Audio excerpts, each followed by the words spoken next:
Começa agora mais um Frente a Frente. Nossa entrevista hoje é com o historiador Geraldo de Magela, que fala sobre o seu novo livro intitulado Maceió em Guerra, Exclusão Social, Segregação e Crise na Segurança Pública. O livro é resultado de uma pesquisa que durou os últimos 3 anos para ser concluída sobre a violência e os crimes notificados pela segurança pública aqui na capital e no interior do estado. O historiador Geraldo de Magela já exerceu diversos cargos públicos aqui em Alagoas, entre eles o cargo de ouvidor-geral do estado, de secretário de Estado da Ciência e Tecnologia e coordenador da Política de Direitos Humanos da Prefeitura de Maceió. Professor, inicialmente eu agradeço sua presença mais uma vez aqui no programa, mas eu pergunto o que levou o senhor a fazer essa pesquisa e o que representa em termos do que foi registrado, não é, de 91 a 2008, 36 mil assassinatos em Alagoas, dos quais 16 mil em Maceió, e mais 7 mil assassinatos de pessoas em Maceió no período de 2015 a 2018. Qual o recorte social que o senhor faz sobre essas mortes em relação a uma cidade que está em guerra, como o senhor afirma no livro? Agora, eu inicialmente queria agradecer mais essa oportunidade de vir falar com você e com seus telespectadores. O que me motivou a escrever e a pesquisar sobre esse quadro dantesco que nós estamos vivendo em Alagoas e, sobretudo, em Maceió, foram esses números mesmo. Esses números, quando você começa a pesquisar, você começa a observar que os números são números de guerra para uma cidade que não está em guerra com ninguém. Com ela mesma, né? Com ela mesma, né? Mas eu quis ampliar o meu olhar sobre a cidade para ver o que é que motiva, o que é que gera, o que provoca essa quantidade impressionante de assassinatos. E o que nós começamos a visualizar, eu fiz um recorte desde o momento que Maceió passou a ser a capital de Alagoas, em 1839, até 2018, os 200 anos da nossa cidade. E nós encontramos, em cada época, e desde o século XIX até o momento que nós estamos vivendo, uma profunda desigualdade social. Há uma desigualdade em Maceió que ela vem sendo... É crescente? É crescente. Tanto que esses números representam, foi o que chamou a atenção em todo o período de pesquisa, é isso? Exatamente. Mas quando nós vamos para... Os números são o resultado final da tragédia, mas a construção dessa tragédia, ela não é por acaso e tão rápida. É uma construção de longos anos. Quando nós observamos a cidade, o território, como essa cidade se construiu e como ela se formou, sempre a população pobre ela foi colocada aonde ela vive hoje, nas margens da lagoa, nas encostas, nos alagados e nas grotas. Ou seja, as mortes foram registradas recorrentemente, eu diria, nessas áreas periféricas da cidade. Nessas últimas décadas, sim. Porque esse ambiente de degradação e de exclusão e de vulnerabilidade em que mais da metade da população, ou próximo a isso, está vivendo, tanto é que o Cadastro Único da Assistência Social indica 133 mil famílias em Maceió apta a entrar nos programas sociais do governo. E o Cadastro Único, ele acolhe as pessoas que têm de 0 a meio salário mínimo de renda. Portanto, o programa Bolsa Família ele está dentro desse... É um dos programas do Cade Único e tem aí próximo a 60 mil famílias no Bolsa Família. Então, isso vai dando a dimensão da exclusão. A causa central, então, desses assassinatos derivados da violência existente nessas áreas seria a extrema pobreza, professor? Não, a pobreza não é a causa exclusão. Fundamental. A pobreza é um indicador. É um indicador. É um componente. É um componente, porque não é a pobreza que gera a violência. A violência existe, tem vários fatores da violência. É evidente que a população que está vulnerável, E aí o vulnerável, nesse caso, nós podemos colocar uma juventude que é a maior parte dos que estão morrendo, mais de 70% em determinados anos, são jovens. Em que faixa etária? Do 0 aos 29 anos. Uhum.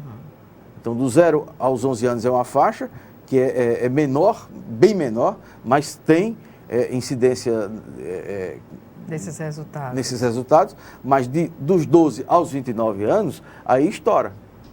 Aí toda a discussão sobre a redução da violência e, sobretudo, do homicídio, ela tem que ser discutida a partir desses números e do recorte por faixa etária. Mas o governo afirma que a redução de mortes de crimes, da criminalidade em geral no Estado. Como responder a isso? Isso o governo não está mentindo nisso. O que ele está omitindo é onde não deixou de crescer. E aonde não deixou de crescer, ou seja, onde continua crescendo os homicídios, é nessa faixa, dos 0 aos 11 e dos 12 aos 29 anos. Então, o ano passado, você tem algo próximo a 73% dos homicídios que ocorreram na capital estão nessa faixa. Então, isso não é pouca coisa. Alagoas saiu da condição do estado mais violento, quando o indicador é o homicídio. Maceió saiu da condição da cidade mais violenta, quando o indicador é o homicídio, mas Maceió não deixou de ter de frequentar o ranking das cidades mais violentas quando se trata da juventude. E o que falta a esse segmento para não estar tão evidente assim nas estatísticas? O que faltaria ao governo, ao gestor público fazer para reduzir esse nível de violência que leva ao assassinato desses jovens? Não há resposta simples para problemas complexos. Quem tentar fazer isso, e os que estão tentando estão maquiando e estão errando. A desigualdade ela já vem há décadas. A redução das desigualdades, essa redução foi retomada no governo Lula. No início do governo Lula até o governo Dilma. Com os programas sociais, com a taxa de desemprego. No início do governo Lula estava em 22%, 23% no estado. Isso caiu para 10%, 11%. Hoje já está explodindo a taxa de desemprego na cidade e no estado. Os programas sociais do governo. E aí muita gente hoje, os tais liberais de hoje, e os que querem a redução do Estado, eles querem a redução do Estado para o povo. Porque o Estado, para eles, é o Estado total, pleno. Que são os financiamentos, são todas as benesses que o Estado tem para os do andar de cima. Os de andar de baixo vão morrer do jeito que estão morrendo. Porque as desonerações, né? As desonerações, os financiamentos a perder de vista, todas as benesses que tem, do ponto de vista, sobretudo as econômicas.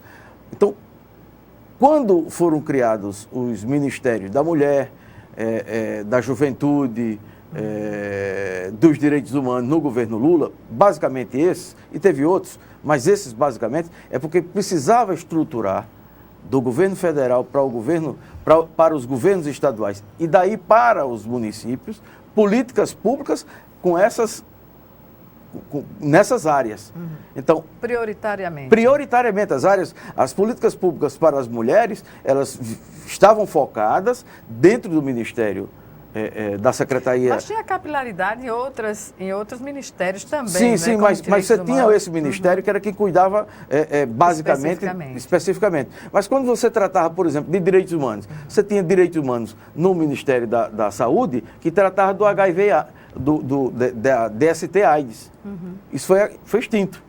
Você, quando tinha direitos humanos na Secretaria das crianças, por exemplo, e da adolescente, você tinha uma política definida para criança e adolescente na área de direitos humanos. Dos negros, aí você tinha um ministério para tratar disso. Então, essas políticas, elas eram verticalizadas e chegavam aos municípios. No governo Dilma, que avançou bem mais na proposta de se encontrar uma alternativa para a redução da violência contra a juventude. Então, se criou um programa chamado Juventude Viva, que envolvia 34 ministérios. Articulados com os orçamentos, com os programas, focando em Alagoas, nos principais municípios, nas principais zonas de conflitos de Alagoas. O projeto piloto veio para Alagoas. Casado com isso, veio para Alagoas também o Brasil Mais Seguro. Então você casava toda essa área da segurança pública, de estruturar o trabalho de segurança pública com a criminalística, com balística, com o treinamento do pessoal da segurança pública, tanto Polícia Civil como militar, como os bombeiros, mas você tinha toda a área social focada, com esses programas focados nos municípios. Então, o Estado era o coordenador, mas as ações iam acontecer nos municípios, capilarizadas nos municípios. Então, esse programa foi o primeiro a ser extinto quando a Dilma foi derrubada. Quando o Temer assumiu, esse programa desapareceu. Então, esse programa que ia ser, e tinha tudo para ser, um grande instrumento de incluir mais jovens negros, moradores da periferia, que são áreas vulneráveis. A população vulnerável, né? Mas como ele era focado na juventude, ou seja, o programa tinha um nome bem chamativo, Juventude Viva, porque quem estava morrendo e quem está morrendo é a juventude periférica e negra. Então, a ideia era essa. Então, acabou com isso. Nada foi colocado em substituição. Então, agora acabou-se até os ministérios. Então, você não vai ter nenhuma política pública na cidade de Maceió, a não ser que o município de Maceió se encarregue disso. Especificamente um programa em nível municipal. Porque, do ponto de vista federal, zero de políticas públicas. Professor, quais foram as fontes de pesquisa na elaboração desse livro? As fontes de pesquisa que eu usei os dados da Secretaria de Segurança, que estão disponíveis no site da Secretaria de Segurança, os mapas da violência. São 20 mapas de violência que foram publicados pela Unesco e pelo governo federal, por universidades latino-americanas e brasileiras, por ONGs brasileiras, como o Instituto Sebela e o IPEA.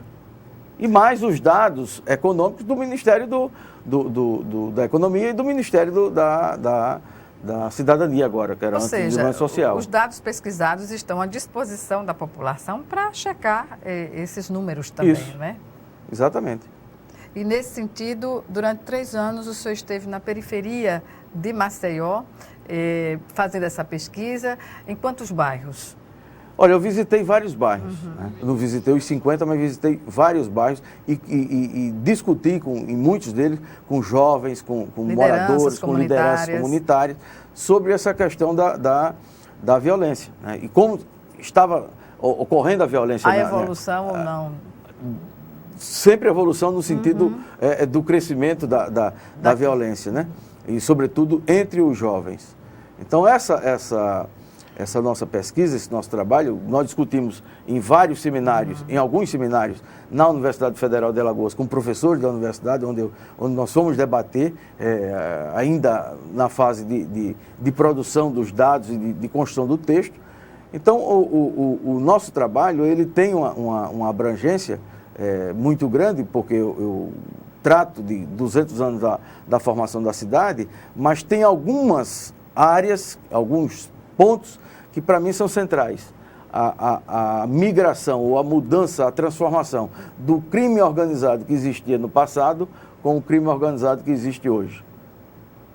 E qual a participação do Estado na organização criminosa antiga, que era o Sindicato do Crime, e nas organizações criminosas modernas, podemos assim dizer. Então, eu trato essas questões com muita objetividade. E dando os nomes e os fatos relacionados aos vários conflitos ocorridos em Alagoas, tanto com o Sindicato do Crime, como com a gangue fardada, como com os movimentos atuais, que nós estamos vendo o desdobramento disso aí e sobretudo, a incapacidade do Estado. Em geral, né? Hoje nós temos até as milícias. Né? Refletir sobre isso. Né?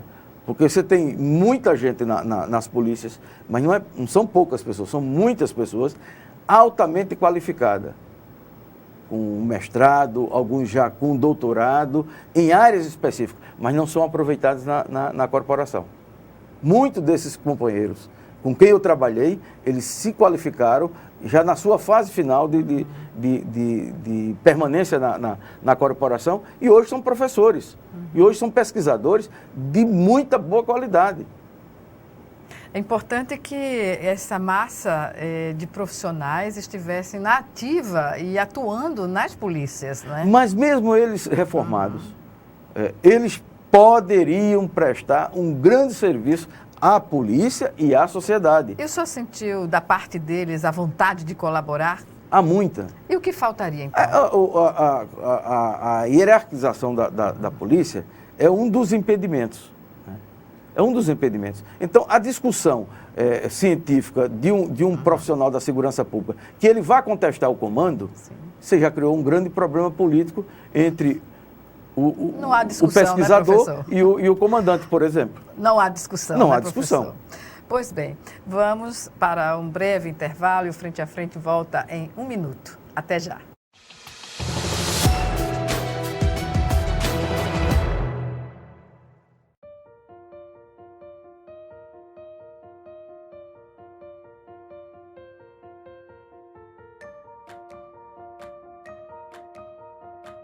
Há uma terra onde a nossa imaginação e fantasia são despertadas, através de brincadeiras, leituras e artes. Nesta terra, não há espaço para a tristeza. Quem não vive aqui, imagina uma terra cheia de sofrimento. Na verdade, aqui é a terra da esperança. A esperança que vem do amor, carinho e cuidado. Ainda somos pequenos, mas já enfrentamos grandes desafios. O maior deles é te convencer que somos fortes. E somos muitos, altos e baixos, grandes e pequenos, pelados ou não. Mas aqui, na Terra da Esperança, isso não importa, porque os sonhos são para todos. Instituto Arthur Amorim, semeando esperança.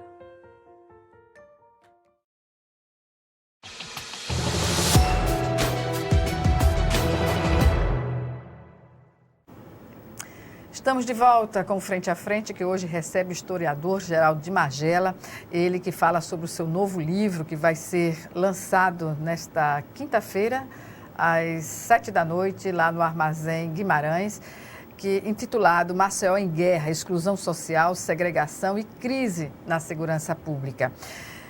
Professor, o senhor falou no primeiro bloco do programa, nas visitas, né, que o senhor fez a vários bairros. O que o senhor viu de criminalidade, o que o senhor viu de vulnerabilidade nessas comunidades e o que poderia ser diferente para mudar esse cenário? Olha, se nós pegarmos um item, que é a creches públicas, nós temos aí algo como talvez 100 mil crianças na idade de creche, ou um pouco mais. Tem 4.500 a 5.000 vagas nas creches públicas.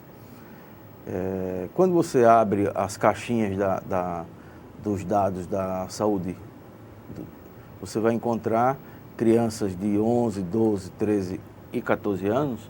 Todos os anos você tem centenas de crianças dando à luz a crianças. Então essas crianças que já são mães, ou seja, a gravidez precoce e na adolescência, muitas delas na infância, ou na segunda infância, essas famílias, elas ficam muito mais vulneráveis diante da situação de desemprego, de baixa escolaridade, de vulnerabilidade onde mora.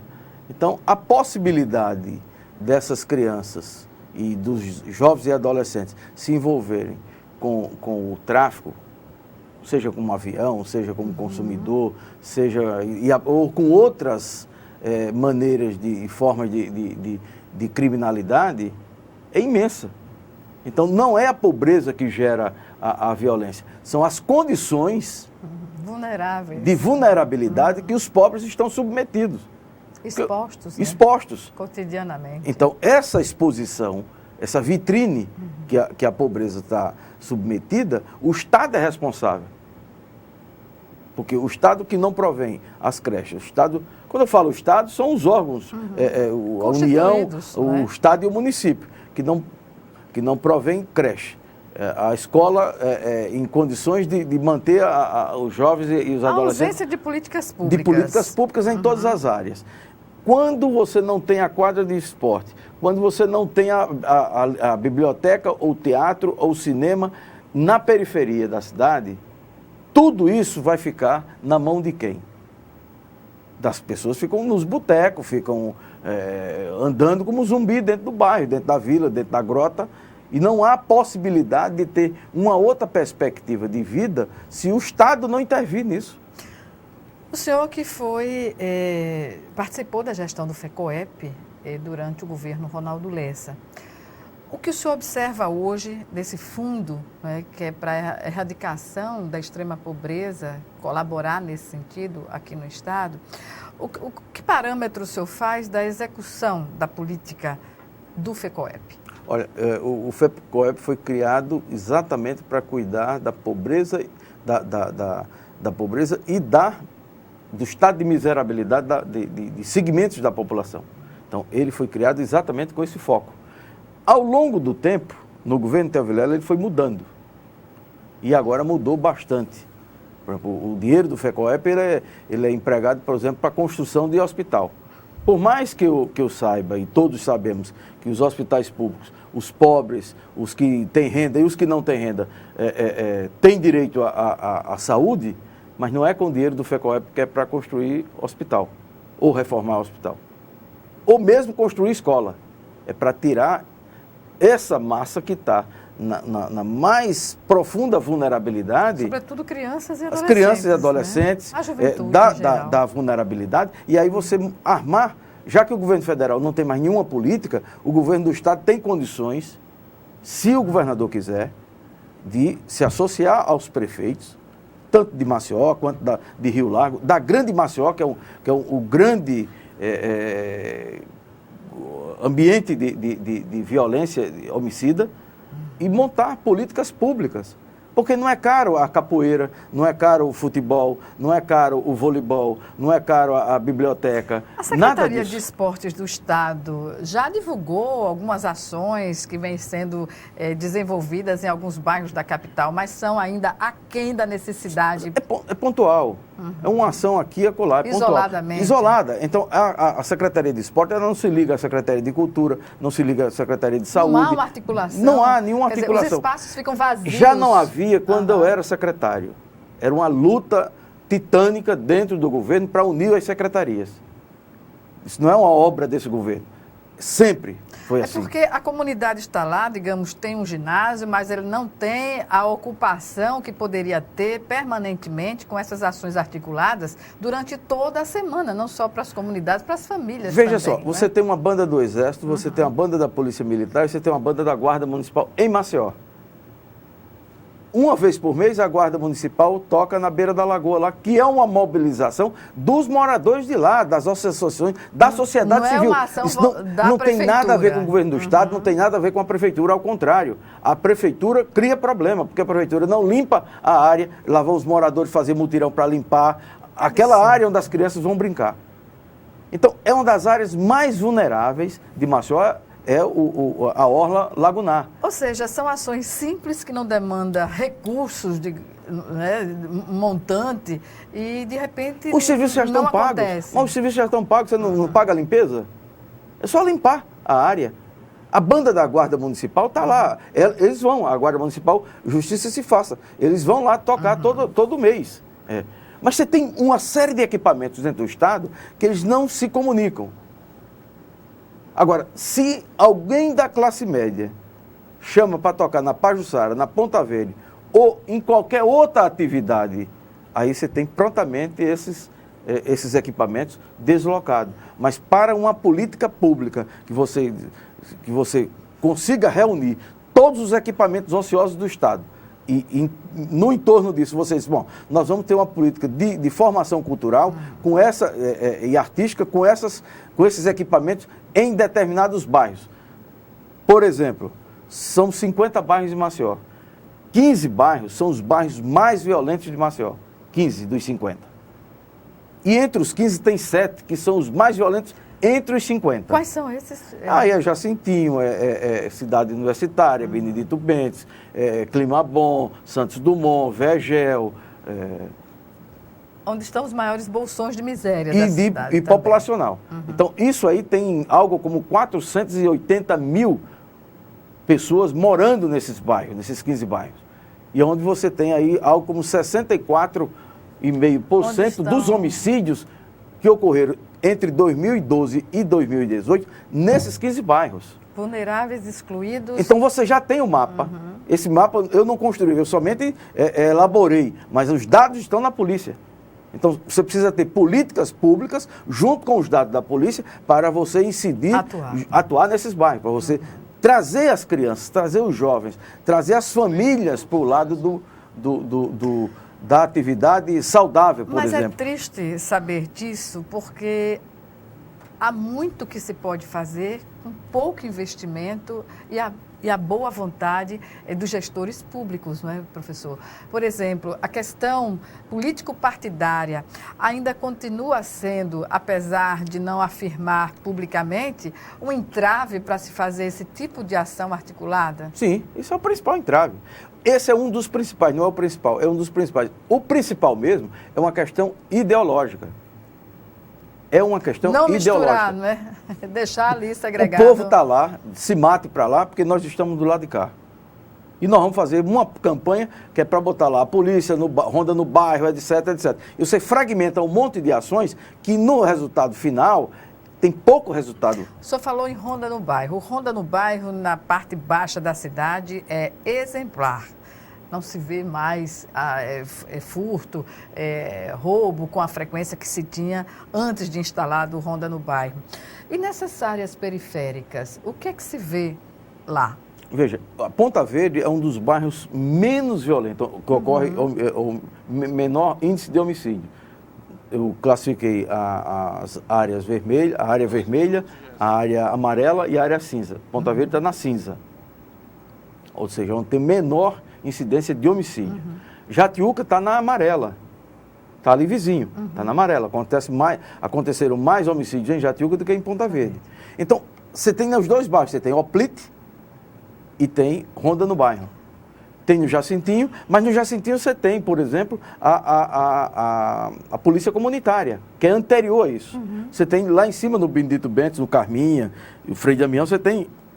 Se é uma bandeira, você tem a polícia comunitária. Por que não potencializar a polícia comunitária e você fragmentar em mais um tipo de ação? Então, na hora que você fragmenta, você não mede, não mensura o resultado, mas você tem exposto os amarelinhos ali na Amélia Rosa, por exemplo. Eu moro na Amélia Rosa e vejo ele lá. Dá uma sensação de segurança. Claro. A classe média se sente segura que está ali. Mas continua tendo assalto, o cara na bicicleta vai lá, rouba o celular, etc. O número de homicídio é menor do que nos outros bairros da faixa da área vermelha. Mas isso não é a política. Isso é um espasmo. Isso não é uma política pública de segurança permanente que você comece a medir os indicadores de redução em todos os níveis. E para avaliar e para você potencializar. Então você não tem essa política. E só tem essa aqui, a ronda andando. O que é que tem na área de cultura? O que é que tem na área de educação? O que é que tem na área de saúde? O que é que você não tem? Para ocupar, né? Para ocupar as pessoas. Exatamente. E para evitar que essas pessoas vá para o caminho da marginalidade, da criminalidade. Então, como nós não temos nenhuma política de segurança, qualquer coisa que dê visibilidade vira uma política. Pois é, e nesse caso, o que é que poderia ser feito no sentido de as polícias, pelo que eu li, as comunidades se referem à polícia não como protetora, mas ela, na verdade, quando chega lá, já é com rabecão para buscar uma pessoa morta, né? Assassinada na maioria das vezes. Nesse aspecto, essa é a ideia que a população passa sobre a polícia em geral? Eu gostaria de ler pesquisas organizadas pelo Estado ou por outras instituições para a gente sentir a percepção da população da segurança pública. A população dessas áreas periféricas. Não, da né? população em geral. E você teria também, claro, você teria a noção do que acontece na periferia. Qual é a visão que o morador da periferia, que o negro da periferia, que leva baculejo, ou seja, ele é revistado por ser negro, ele é espancado por ser negro, ele é torturado, né? morto por ser negro na periferia, o que é que ele acha da polícia? O que é que aquela população lá de Paraisópolis acha da polícia de São Paulo? O que é que as pessoas que moram no Morro, no Rio de Janeiro, acham da polícia? Isso é importante para qualquer Porque governo, esse serviço público, a polícia tem que estar caminhando para ser a mediadora do conflito da sociedade. Ela não pode ser o órgão que imponha terror na comunidade. E é muito, em maior parte dos casos, ela impõe o terror. Ela impõe medo e não confiança, segurança. Ela não transmite segurança para a população mais vulnerável. Mas já houve um período em que a população tinha essa relação. No período do apoio do governo federal aqui em Alagoas, com aquelas equipes do Brasil Mais Seguro. Porque isso você vai ter que ter um trabalho de educação na tropa, que ela tem que respeitar a população, ela tem que estar dentro da legislação. Ela não é uma tropa que vai executar as pessoas, ela não tem mandado para executar. Perfeito. Vamos chamar agora o nosso segundo e último intervalo. E já o Frente a Frente está de volta.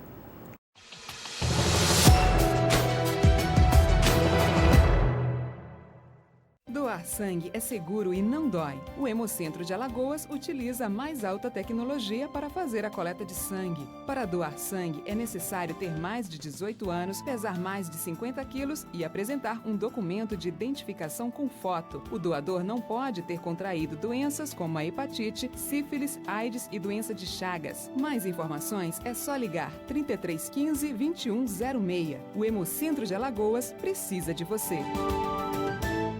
Calma, Chico, vai devagar. Você anda nervoso. Nervoso por quê, amigo? Baixaria. O que você fez ontem? O que tá acontecendo? Batendo na mulher de novo. Mas eu te tomei todas, perdi a cabeça, Não tem fiquei esse nervoso. negócio, não tem esse negócio de tomei todas. Aqui todo mundo toma e ninguém bate em mulher, só você. Bebida não é desculpa. Onde tem violência, perde a mulher que apanha, os filhos e você. Homem que é homem, não bate.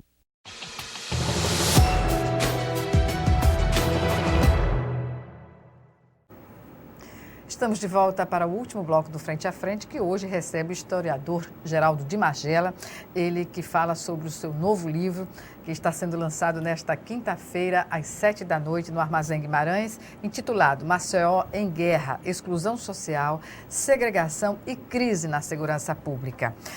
Professor, na pesquisa que o senhor fez, que gerou esse livro, a identificação das causas que geraram essas 7.000 mortes no período de 5 anos aqui na capital? Olha, você tem os dados hoje na polícia que são confiáveis, bem mais do que foi no passado. Tanto é que os dados hoje que você tem no banco usado pela polícia são de 2012 para cá. Por que de 2012? Porque a partir de 2012 o governo federal investiu muito na capacitação de profissionais das polícias para trabalhar com estatística. Qual é o lado falho nessa área? É que você não tem analistas criminais.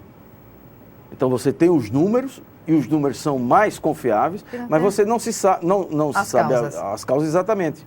Então é por isso que é comum, antes do rabecão chegar, antes da criminalística chegar, se você for entrevistar qualquer policial daquele que estiver no entorno do cadáver, ele vai dizer, isso foi uma briga de traficante aqui no bairro, acerto de contas, etc. Então, isso é muito mais fácil do que você investigar efetivamente. E a polícia não está aparelhada, né? Para isso não. Para fazer esse tipo de investigação. Para isso não. E depois você tem aí algo como algumas milhares de inquéritos que não foram concluídos e não serão concluídos a contento, que indique os reais autores dos crimes, a motivação, etc. Então, esse é um terreno muito fértil para a impunidade. A quase certeza de não ser punido é um negócio fantástico para o criminoso. Em relação a essa situação que não é uma característica apenas do estado de Alagoas ou da capital Maceió, a gente está seguindo as estatísticas, né? E o Nordeste, como um todo, tem uma preocupação, a gente observa isso através do consórcio que se pretende efetivar. Para essa área, os estados do Nordeste, consorciando políticas públicas permanentes, seria a saída, professor? Se você tem condições de fazer consórcio para comprar medicamentos, para construir estradas e outros equipamentos, se tem para comprar outros insumos, a possibilidade real de se consorciar também nas políticas públicas. Alagoas, com esse fundo de combate à pobreza, poderia ser um exemplo e um grande laboratório para, na área de implantação de políticas públicas de âmbito estadual e municipal, em relação aos outros estados do Nordeste. Investimento em políticas públicas efetiva nas áreas vulneráveis. Nas áreas vulneráveis. Então, esse é o caminho. Esse é o caminho. Agora, o que é que acontece? O que é que há de diferente que eu coloco? Tem um capítulo no meu livro que eu coloco a diferença entre... São 2 capítulos, né? Um sobre Pernambuco e outro sobre Alagoas. O senhor faz o comparativo? Faço. Qual é a diferença do Pacto pela Vida? O Pacto pela Vida foi um programa instituído pelo ex-governador Eduardo Campos, que ele era o coordenador, não era o secretário de segurança, não era o comandante da polícia, não era o chefe da Polícia Civil, era o governador que reunia semanalmente para cobrar as metas. Então ali não faltava orçamento, ali não tinha como você... Agora você tinha um grupo de técnicos que estava no gabinete do governador, não estava no gabinete do secretário de segurança. O secretário de segurança não era um mero repassador de informações das polícias para o governador tomar alguma posição à luz só das informações passadas pela Secretaria de Segurança, que em geral são informações corporativas, com uma carga muito forte da corporação. Então, o governador foi na Universidade Federal de Pernambuco e pensou um pesquisador, um sociólogo, coisa que os policiais ficam todo com o cabelo em pé quando fala no sociólogo, no historiador, no filósofo, no antropólogo, ficam logo... Essas pessoas não entendem de segurança pública. Aí o governador Eduardo Campos trouxe o professor Luiz José Raton. E ele criou esse plano. O Pacto pela Vida, que virou exemplo em Pernambuco e no Brasil, e que era a grande plataforma do Eduardo Campos para a campanha dele à presidência da República. E houve uma redução em 8 anos, não foram em 8 meses, nem um ano, nem um mandato. Nos 2 mandatos houve uma redução de mais de 50% dos homicídios em Recife e em Pernambuco. Então esse movimento deu certo. Quando é que ele começa a dar errado? Como é que retroage esse movimento? Quando o governador Paulo Câmara não mantém o mesmo ritmo de gestão do Pacto pela Vida que o Eduardo Campos tinha. Aí ele começa a pensar só na economia e no desenvolvimento de Pernambuco e esquece essa questão e delegou para a Secretaria de Segurança tocar o Pacto pela Vida. Desarticulou, o pesquisador saiu, o grupo de pesquisadores que estava no comando do Luiz Raton saíram da Secretaria de Segurança e isso ficou lá com a polícia. Voltou quase aos índices anterior ao governo do Eduardo Campos. Aqui em Alagoas, ao contrário, não há nada disso. Não há nada disso. O que há é uma campanha de publicidade impressionante para dizer que está reduzindo os homicídios.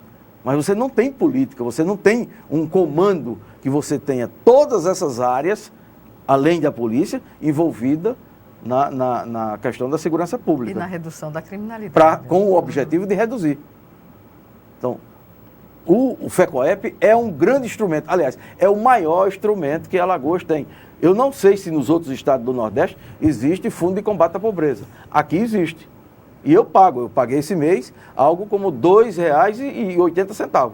Todo mês eu olho quanto eu desconto para o FECOEP. A taxa de energia e a taxa de esgoto de energia e do FECOEP. Pois bem, dentro desse universo de possibilidades que existem, O senhor falava no primeiro bloco da entrevista que alguns programas sociais foram extintos recentemente, né?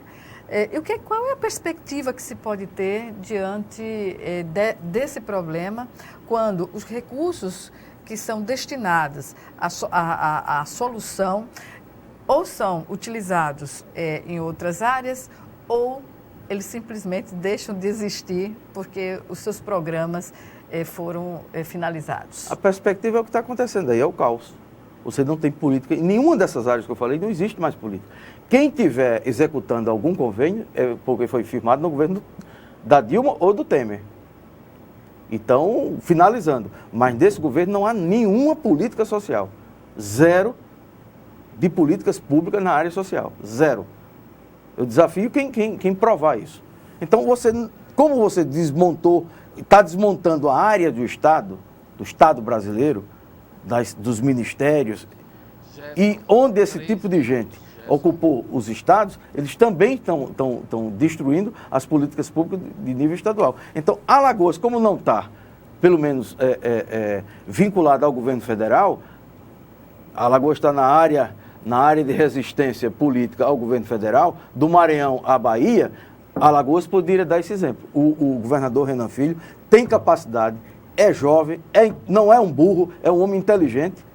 Agora, ele precisa focar nisso.